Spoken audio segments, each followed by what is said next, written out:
از نظر اهل سنت و الجماعت علم در اسلام نوری است که الله متعال در دل انسان انداخته تا انسان با واسطه آن حق را بشناسد و خود را به الله متعال نزدیک بسازد. بسیار عالی، بسیار عالی هست.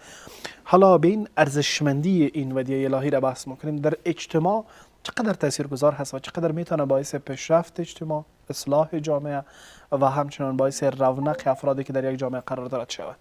اساس و زیربنای هر موفقیت، هر جامعه که است، اهدافش که است علم است.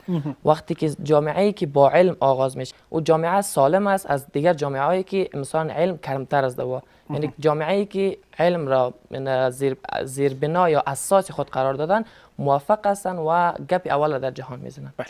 آقای احمدی، اگر این دو مؤلفه که همانا علم و صفات هست من حیث با عوامل مسئولیتی قرار بدیم، برای جوانان چقدر مسئولیت بزرگ است تا به این دو زیور خود را ملبس بسازد؟